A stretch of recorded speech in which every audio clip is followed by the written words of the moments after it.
Hello, coconuts! Today in TFC Stock Geek Out, we are doing something different. If you have been listening to market updates, and I don't know why you haven't, we have been banging the drum about getting more defensive in this macro climate, and today we are going to dive deep into one way we can do that by exploring dividend investing and REITs. We'll explore why we might want to do it, why the Singapore Exchange is suited for it, and what we should and shouldn't look out for when picking REITs. Helping us through this process today is Willie. He is a CFA, worked as an investment advisor, and now runs dividendtitan.com. The aim is to build strong, sustainable portfolio and obtain passive income stream to sustain us through retirement. So there's less stressing about the portfolio and more enjoyment of life. For reference, this episode was recorded on 23rd February 2022. Our discussion today is solely for education and entertainment purposes only. It does not serve as any form of advice or recommendations. Thank you for loving what we do and empowering us financially to do more for you. Let's geek out!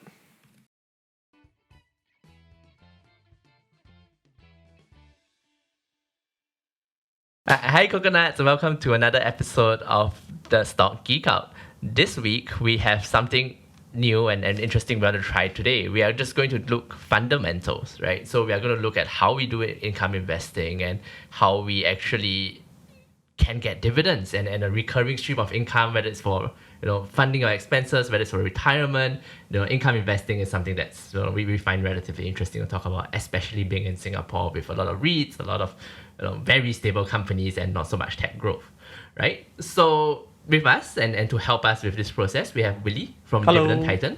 Hello, Anthony. Hi, good to have you on board. Do you want to tell us a bit more about yourself and what you do? Yeah, sure. So I run Dividend Titan. It's a financial publication for investors who wants to grow their wealth safely. So I have run this publication over the last 2 years. I started in 2020 and I've produced, you can go onto my website, dividendtitan.com, and you can see all my articles, guides and resources to really help you get started for your investing journey. How did you start looking more at dividends or why should people look more at dividends? And I really like that the steady stream of income. So it doesn't matter whether there's a crisis or not.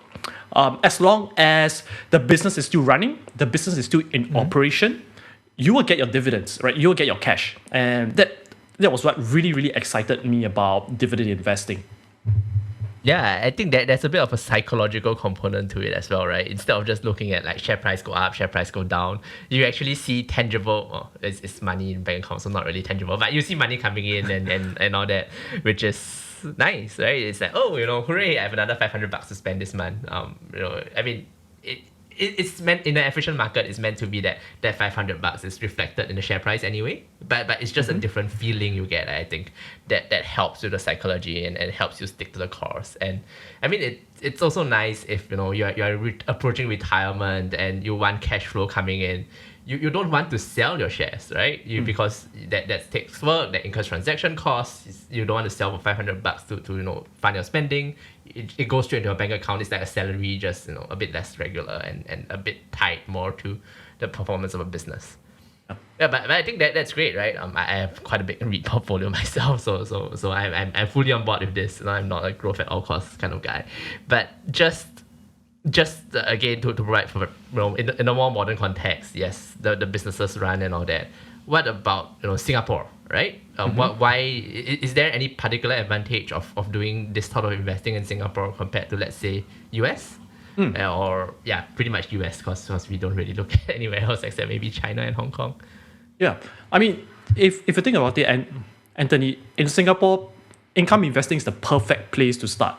The Singapore stock market is great for two big things, right? Number one, your Singapore banks, and the second one, like what you rightly pointed out, is your REITs, Singapore REITs. It's huge, right? And really, because Singapore, as an island city, we have land scarcity. There's not enough land, and property prices keeps going up. But you also have a population with growing income. The middle income salary is growing higher and higher every year, and that's what's leading to a better economy. And your rental rates, your property prices, the property value keeps increasing, and that's really this is the perfect hunting ground for Singapore REITs for income investing. And that's really what I like about the Singapore market. You can actually focus on these two sectors, and you still can make money from it from dividends. Yeah, I mean, banks are a different breed, right? You own like the three big banks in Singapore. You pretty much own what 30-40% of the market of the index. It's insane. And of course, we don't actually have that many property developers anymore. Our property stocks have all gone into REITs because it's nicer cash flow for companies, and we will talk about a bit of the inherent maybe conflict of interest in between slightly later on when we talk about REITs. But so tell me, right? So we have a lot of dividend shares. DBS is one. Singtel used to be another. Singtel, StarHub were like darlings 2-3 years back for dividend stocks. What's the difference between these type of dividend stocks and REITs? Okay, so REITs is a great way to get started as a beginner. So if you want to get started in dividend investing or in investing in general, and you like the idea of income, REITs is a great way to start, for beginners. And the reason why is this, right? You walk into the shopping mall, you shop your groceries, you buy your drinks, you buy your clothes, so on and so forth. The shopping mall is owned by a REIT, right?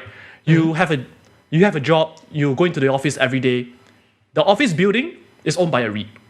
And sometimes, you go to a hospital, right, for your medical checkup, right? That hospital most probably is owned by a REIT. So it's easy for people like you and myself to actually judge the properties in Singapore. Physically, you can see whether they're doing well or not, right? It's easy to observe, right? And like the old saying, invest in what you know. And for properties, you want to actually go down and see for yourself whether these properties are doing well, just based on the tenants, the traffic, so on and so forth. And it's easy to actually do that versus other businesses. So that's why REITs are a great way to get started. And for REITs, it's lower risk because REITs fundamentally are funds that invest in this basket of different properties. So you don't just look at retail malls, shopping malls, right? You have offices, you have hospitals, you have industrial properties, you have data centers. So the list goes on, right? And as an investor, it allows you to diversify across different sectors in your REITs. So you have a portfolio full of different properties. So versus, let's say if you are going into buying a physical investment property, you are only investing in one physical asset. But a REIT allows you to invest across different properties, different buildings, and it gets you a flavor of the different sectors in Singapore.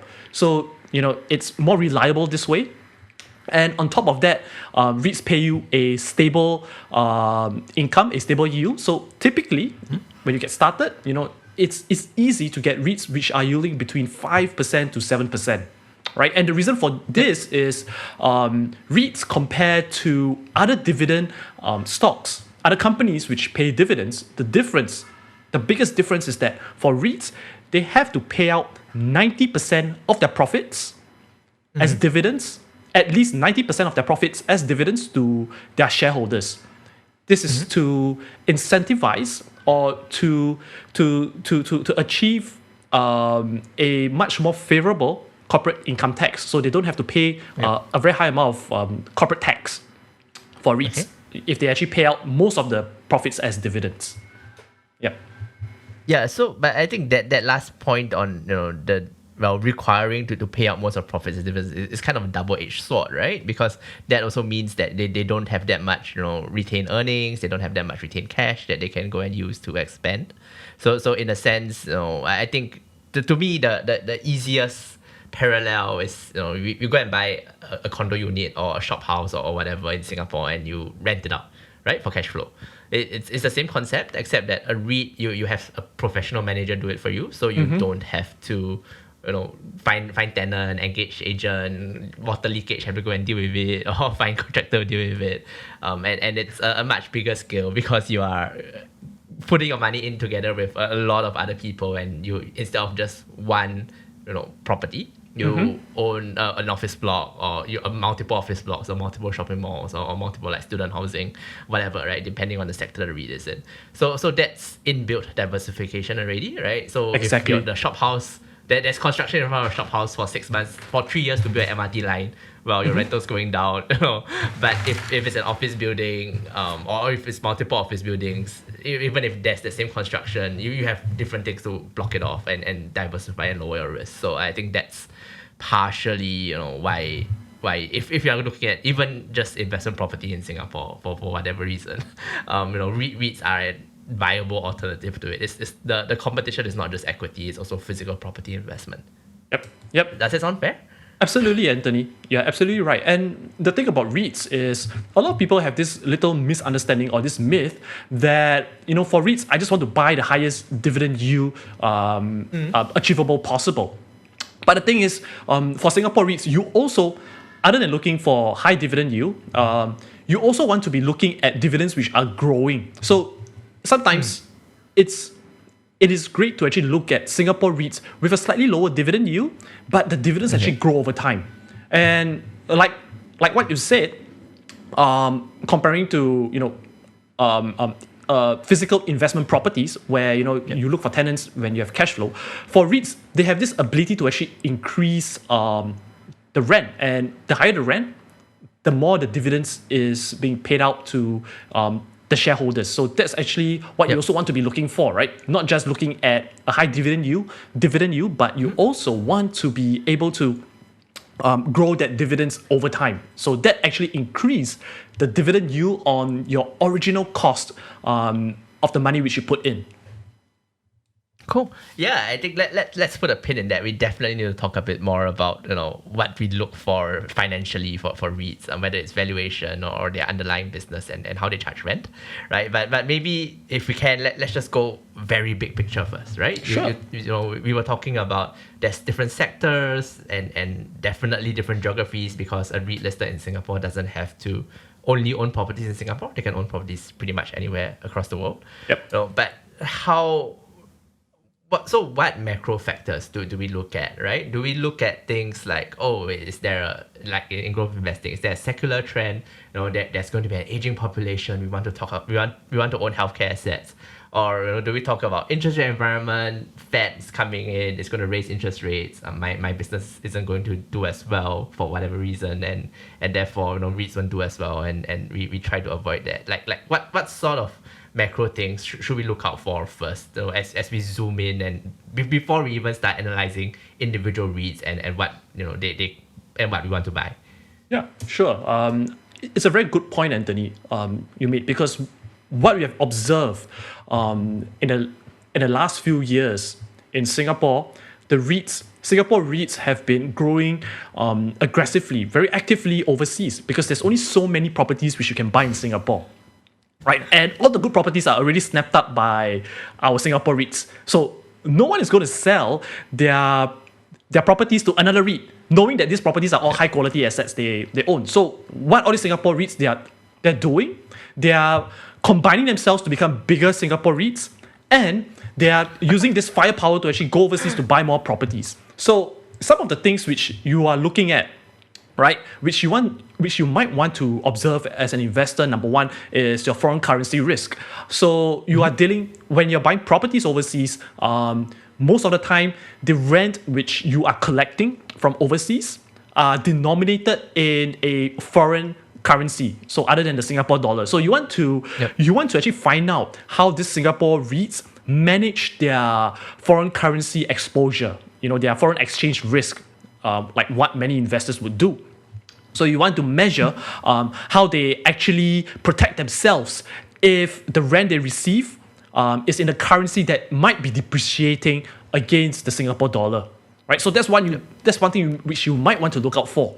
Another thing which you want to look out for is, of course, the gearing, how much some of these REITs they can borrow. So there is a limit by the MAS that Singapore REITs should not borrow more than 50% of their total assets, right?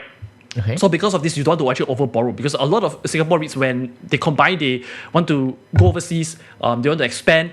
There's a good chance that they would tend to borrow that amount to actually grow the REIT. So you want to pay attention to that, because it is important, because as interest rates get higher, you have to pay attention to the interest payment which these Singapore REITs are servicing, right?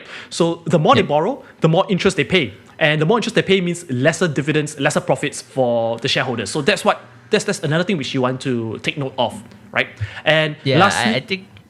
Sorry, just to jump in here a bit. I think that there's 2 points to it, right? So Forex, I completely get what you're saying, and the other point that if you are going to go deep into a REIT is really just to see if they are hedged, right? So companies or REITs tend to enter into interest rate hedges so that because they want to give you certainty of cash flow, so they want certainty of cash flow themselves, and they manage their costs that way.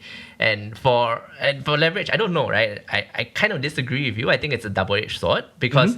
At the end of the day, yes, it limits their leverage, but that also limits the growth in a sense that they can do. So, instead of, let's say they want to buy a $2 billion property somewhere overseas, right? Instead of getting a 25-75 debt to equity ratio, so they borrow 1.5 bill and, they use cash for the rest. Now they can only borrow 800 mil. Then they need to fund the rest somewhere, right? And because they keep paying out profits, they don't really have cash, so they will have to do rights issues, do private placements, issue new debt, by perpetual securities, and dilute you as a shareholder that way. So yes, the leverage managers that is a bit of automatic risk management for the REIT, right? Because it prevents over leveraging. But similarly, if they are very expansionary, you are going to find yourself having to pay into the REITs again and again to keep your shareholding there, right? Or either that or your asset being diluted and your dividends actually get smaller even though they are acquiring, or your dividend percentage actually gets smaller even though they are acquiring. So I think interest rate is the leverage thing is interesting, but there are drawbacks to that model as well. Yeah, you are absolutely right, Anthony. And when I look at Singapore REITs as an investor myself, it's always like Goldilocks and her porridge, right? Not too hot, not too cold. So Singapore REITs on average, their gearing is roughly about 35%. 30, 40, yeah. Yeah, and for me, I like to look at REITs where their gearing ratio is roughly about 40% and slightly above. And the reason why, like what you said, if they can borrow more, they don't have to issue more shares to the shareholders. So they can actually borrow more, take advantage of the current low borrowing cost, and invest into properties which have a much higher interest rate or much higher yield than the borrowing cost which they're paying on. So this is what I call like one of the safest leverage play as for an investor. Yeah, definitely. And I think just one thing to know, people always hear of leverage and go, this is scary, I don't like it, this is risky. But you think about it, right? The REIT is leveraged at 35-40% debt. So there's a lot more equity. When you buy a house, you pay a 25% down payment. So it's 75% debt. Any investment property you buy in Singapore, that's not pure cash. You are higher leverage than a REIT. Right, so I mean, I don't know. If you think leverage is scary, don't buy investment property. Buy REIT. That's safer for you. Exactly. Yeah. I mean, if you diversify, it's really a great way. You have a much lower capital to start with for REITs rather than you actually pay that huge 25% down payment for one single property. Yeah, definitely. Okay, so we've talked a bit about Forex, we've talked a bit about debt and the interest rate environment. Is there anything else? Do we want that we look at for macro for REITs? So on the broader view, right? End of the day, we all want growth. So for a REIT to grow, there must be two things, right? One, which I mentioned earlier, to raise the rent, to grow organically by raising the rent. The other one is to actually grow based on adding more properties into their portfolio, into the REIT's portfolio. So having a good sponsor, it's important, right? If a sponsor has properties all over the world, it's easy for the REIT to absorb or to buy these properties from their sponsor and grow inorganically. So growing through acquisitions, buying properties from their own sponsors. Zoom out a bit. What's a sponsor? Okay. So a sponsor is sort of a parent to the REIT.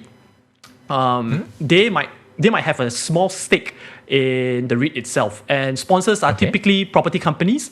They are property developers. And typically what happens is these property developers, after they develop a office building, for example, they might actually sell this office building down to a REIT, right? In order to save the corporate tax, because in a REIT, the corporate tax, you actually save up on your corporate tax. You don't have to pay so much as long as you distribute most of your profits as dividends. So that's a huge plus point, and it frees up the capital for these property developers or these sponsors, right? Once you sell the office building down to a REIT, you get the cash, and you can take this cash and redeploy it to develop other properties. Right. So I think just to give an example, it's something like Keppel. They have their Keppel is a listed company, right, in Singapore. They have Keppel REIT, and I think last year they sold the Keppel office building in near Vivo City into Keppel REIT. Right, so in that case, Keppel, the parent company, is the sponsor. Keppel REIT is the REIT, and it's a sponsor injecting money into the REIT. Of course, as you say, Keppel as the parent company gets an advantage because they get cash for the building now, right?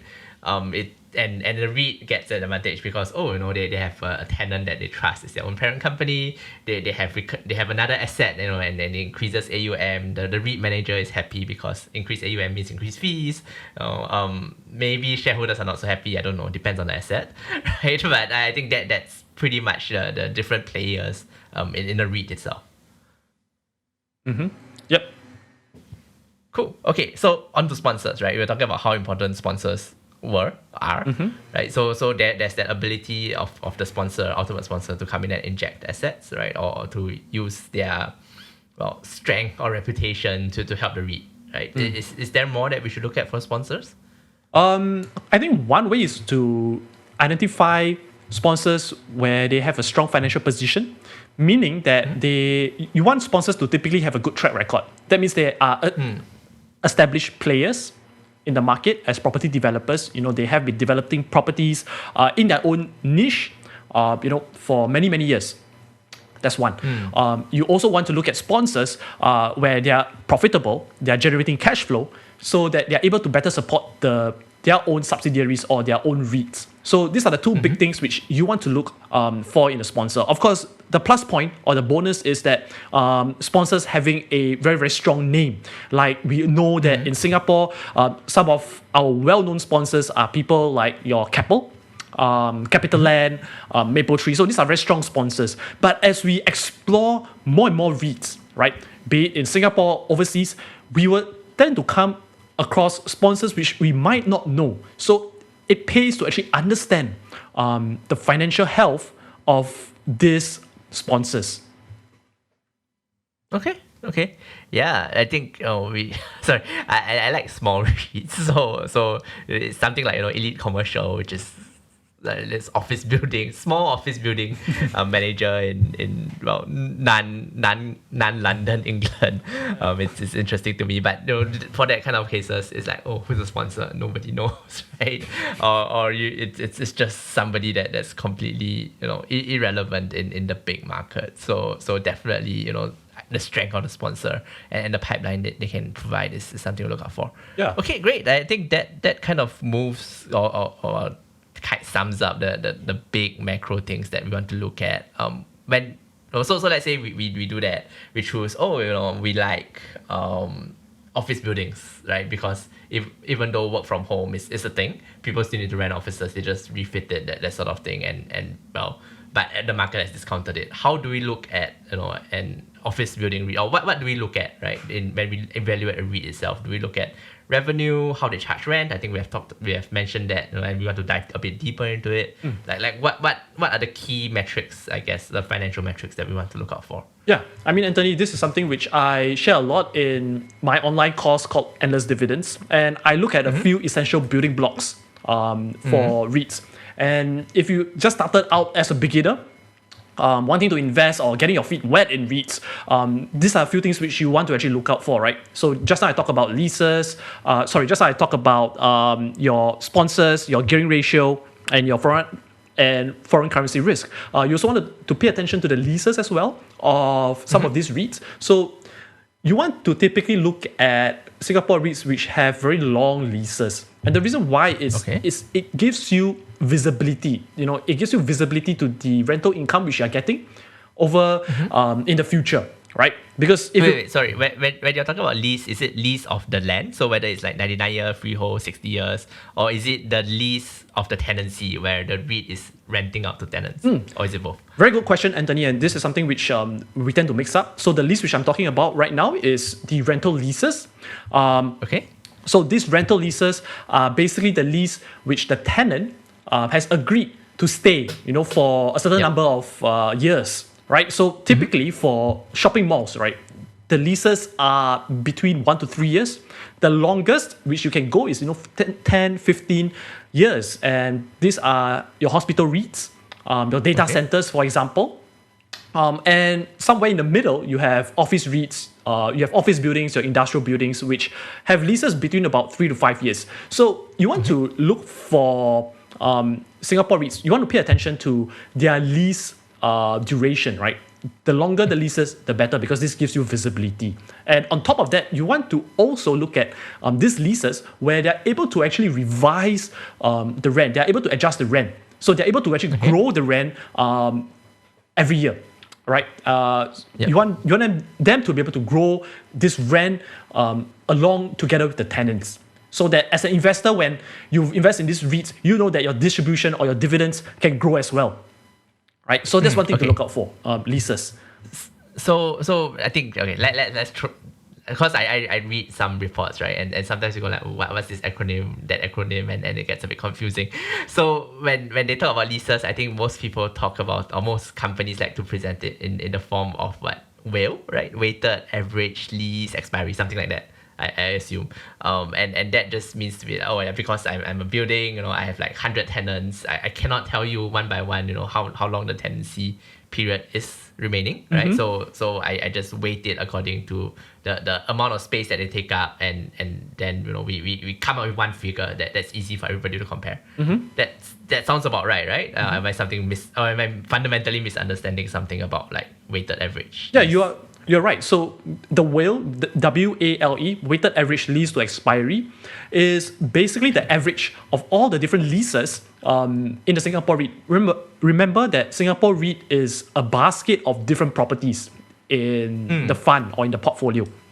So there will be leases which could expire the next year. There could be some leases which expire 3 years from now. There could be some leases which expire in 10 years. So you want to find out what is the average lease which expires, because this allows the leases to stagger themselves, right?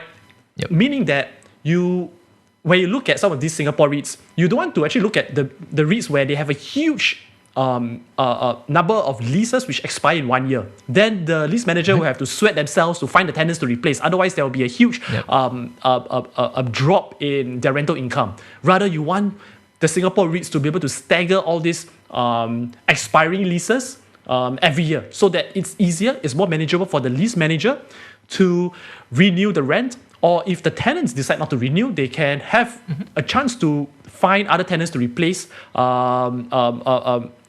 every year. So it's much easier for the REITs. So that's lease expiry done. I think just now you're talking about increase in rents or like annual revisions in rent, that sort of thing. Is there some sort of term that REITs like to use, just so that when we read the report, then we can go, oh, this is what they're talking about, and because they might not spell it out, right, I guess. Sometimes it's a bit difficult to find some of the rental agreements, because some of the REITs, they might not disclose it. Number one, for confidentiality issues. Number two is also because of competition, right? You don't want your competitors to know what are your rental agreements. But there are telltale signs to figure out, the rents are going up or going down. So one way to actually look at it is the term called a rental reversion. So rental reversion comes in two forms. Number one, it's a positive rental reversion. It means that upon the tenant's renewal, the rent renewal, if it's a positive rental reversion, it means that the tenant has to pay higher rent when they renew the leases. So that's a good thing for a REIT. If the rent is adjusted downwards, that means that the tenants renew the leases at a much lower rental rate. That is a negative rental reversion. So you can actually find out on average, as a whole for Singapore REITs, whether the rent are going up or going down just by looking at these two terms. So either a positive rental reversion, which is a good sign, or a negative rental reversion, which is a bad sign. So this is something which, as an investor, you can actually look out for. Okay. So we kind of have like two, sorry, I'm just trying to tease out. So we kind of have like two key things to look out for, like rental revisions, whether it's positive or negative. Do we actually need to, we always can, but is it that important to dive down into the financials and look at things like the actual revenue number, right? Or can we just look a bit at higher level at rental reversions and free cash flow is up. Like what else in the financials do we want to look at? I think it's important to look at three basic things. Number one is your revenue growth or your top line. That is basically the total amount of rent which is coming in, because you want to actually find out whether year on year or year after year, the REIT is actually growing, right?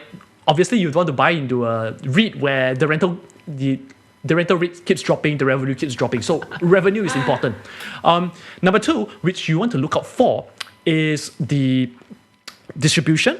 So the distribution income is the one where you'll see how much of this rent, which they collect, and they minus off all the operating expenses, how much is left for their shareholders.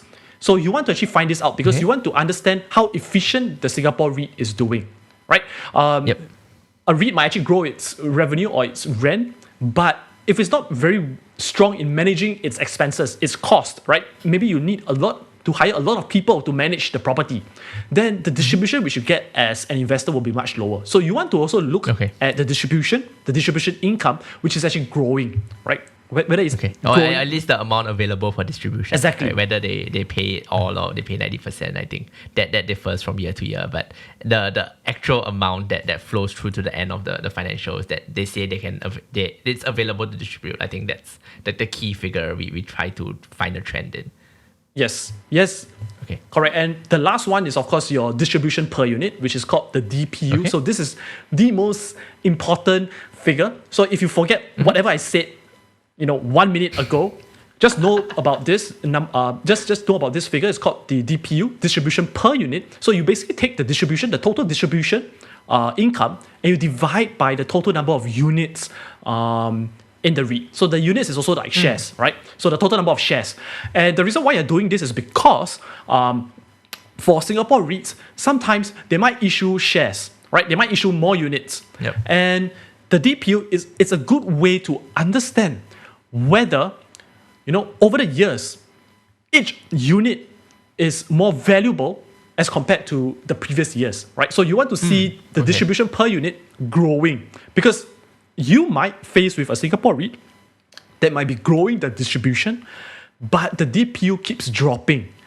And the reason why is because the REIT might be issuing a lot of shares, right? Every few years, it issues a lot of shares to buy lesser profitable properties, right? Because when they buy lesser profitable properties, the distribution might not grow as fast, yet the increase in the number of units might grow even faster, right? So the DPU starts to drop. So you want to see, these three key things, right? The revenue must grow, the distribution must grow, the distribution per unit must grow as well.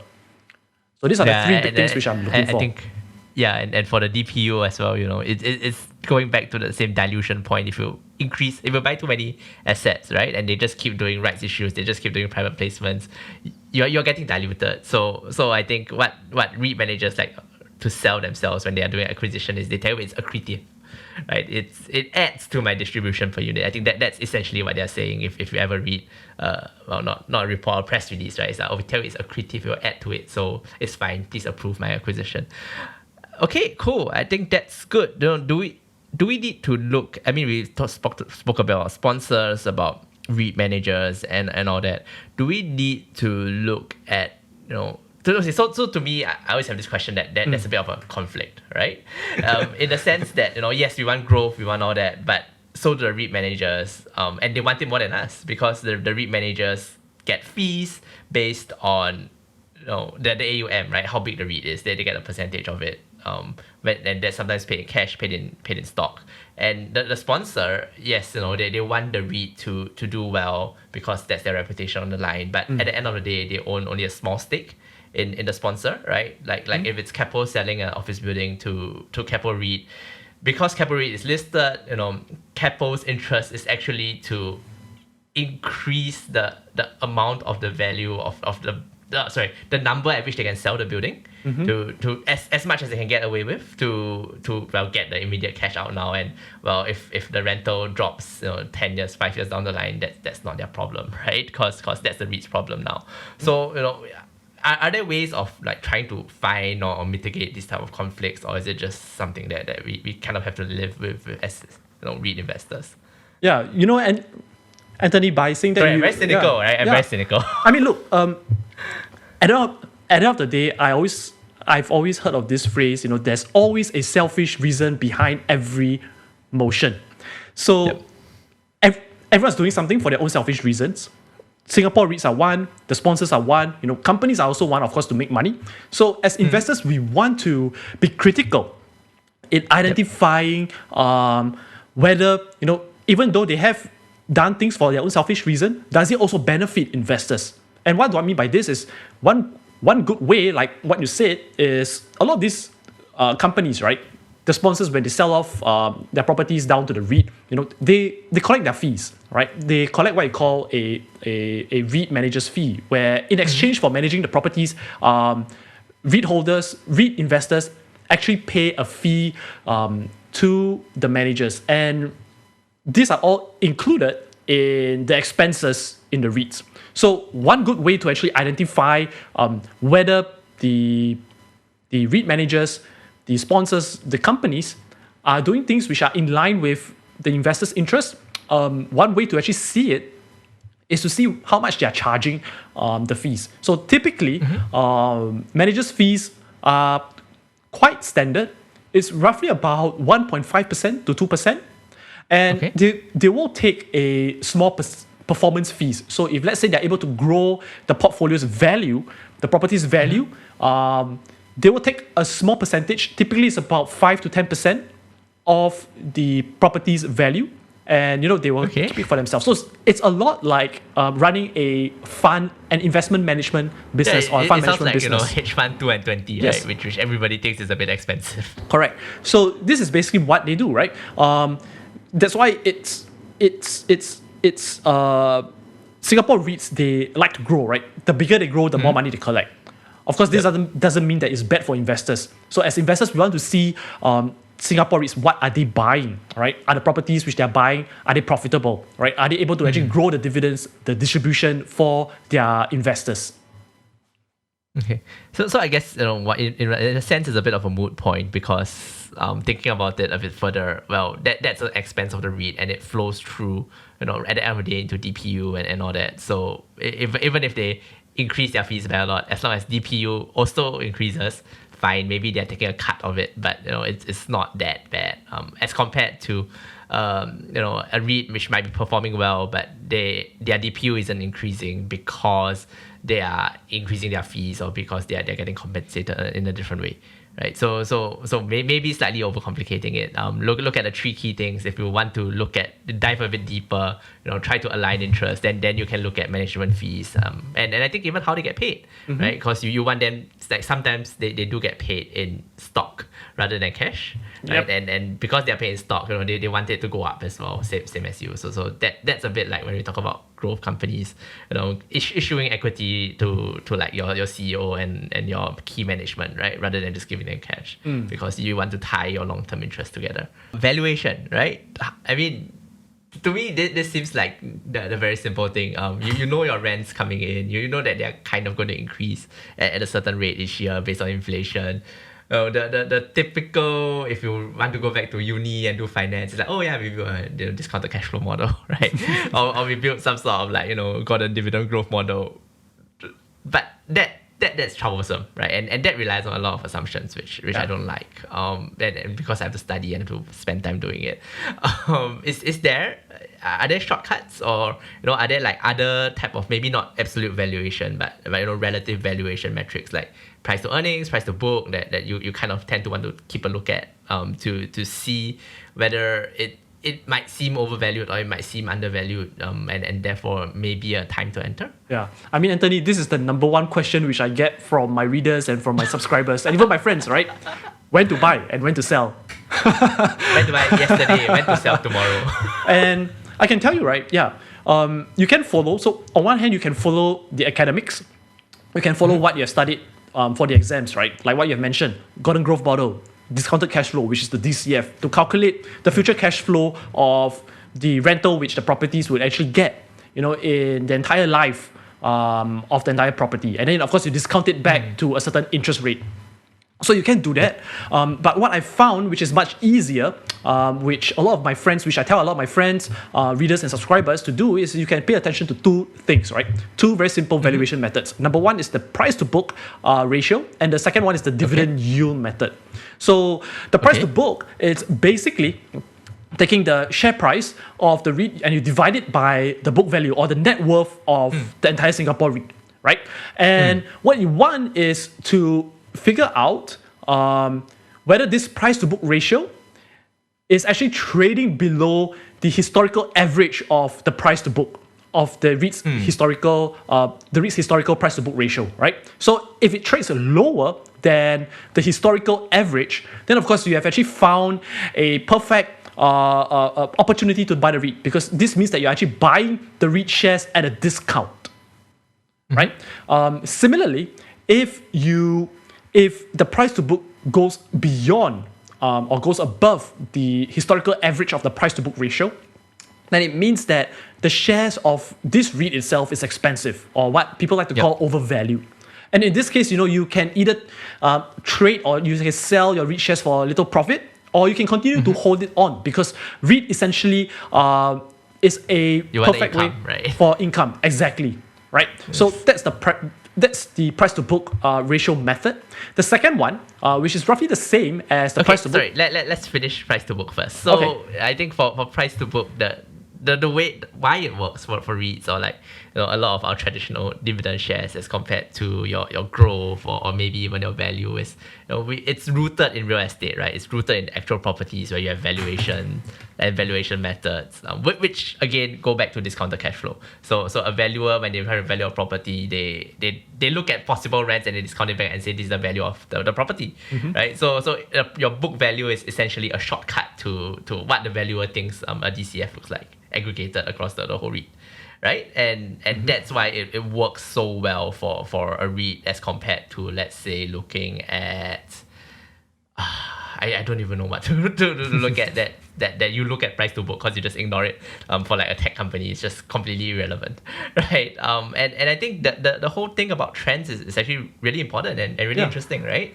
Because I think 2020, probably late 2020, you look at Capo DC REIT, it was historical high price to book, because people were saying, oh yeah, data centers are the new thing, it's important and all that. But is it really? You are buying so much, but you will get diluted if they acquire more.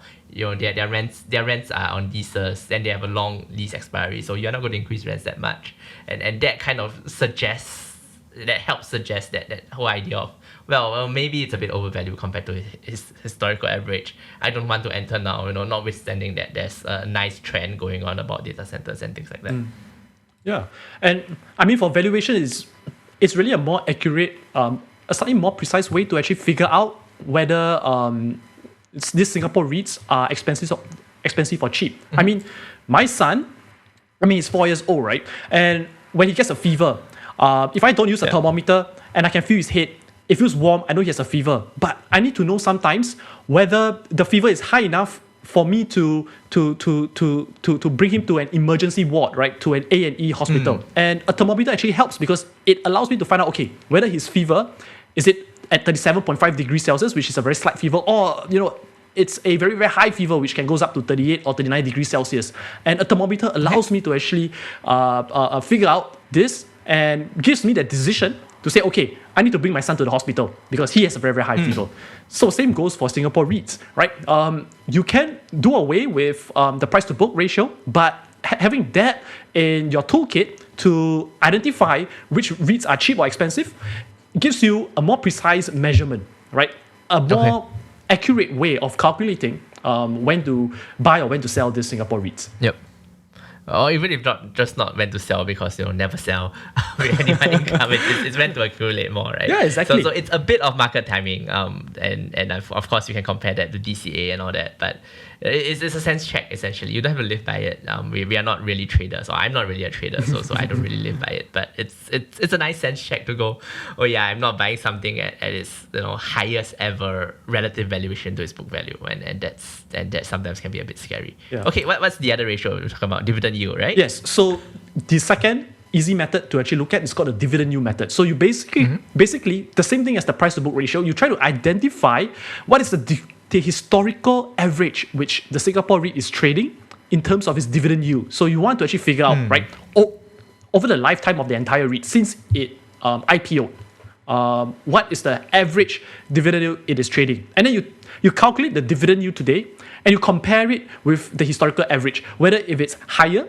than the historical average or lower than the historical average. And like the price to book ratio, if the dividend yield today is lower than the historical average, it means that the REIT is expensive, right? Yep.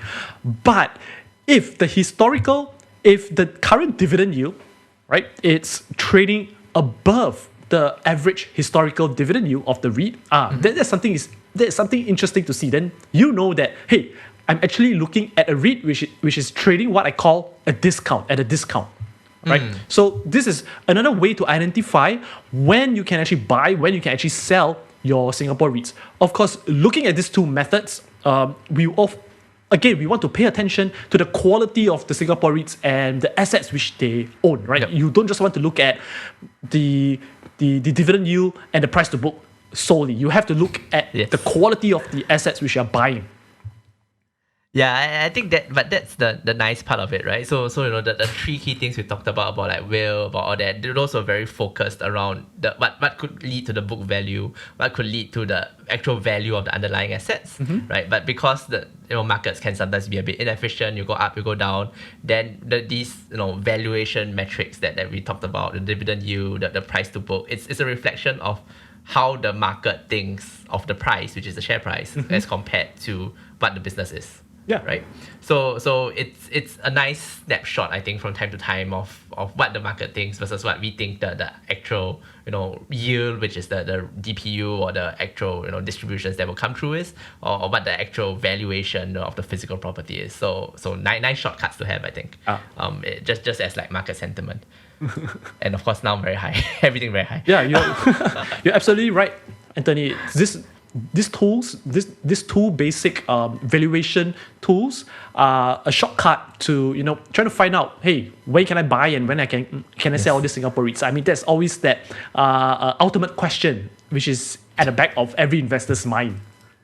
Yeah, I mean, okay lah. You can say good REIT means can buy, won't die. Fair enough, right? Because you want income to come in and all that. But I think having some sort of small tools to give you a sense check, so you don't get too underwater in the first year and discourage yourselves and be unable to execute your long-term game plan. I think that's important as well. It's all about psychology and being able to have that practice of keeping to buy, right? It's not just we buy once, we invest once and we are done for life. You need to build it into a habit. Yeah, I think that's a nice wrap, right? On this, I think we've covered the basics of how we can evaluate a REIT. If any of our audience has any questions, feel free to reach out to us. Feel free to reach out to Willie at his website. We're more than happy to take questions. And of course, you can go and sign up for his course to learn about it. So I hope people found it useful today. Thanks for that, Willie. Thanks for your time. Thank you, Anthony. I thoroughly enjoyed this. Thanks. Yep, thank you. All right, no worries. We'll have you on to look at a REIT sometime in the future soon, hopefully. And that will be the next episode. Okay. All right, thanks, man. See Bye-bye. you around. Bye. Okay, I'm just ending the recording now. Okay. Hey, coconuts. So I hope you learned something useful today. I definitely did. But of course, whether or not to invest is always a personal decision. We are not here to tell you to do this, to do that, but are always happy to geek out with you about different interesting perspectives, companies, and trends for the future. This series definitely has a lot more depth, so if you have any feedback, ideas, or companies you would like us to cover, do drop us a line through our socials or email us at hello@thefinancialcoconut.com. See you next time!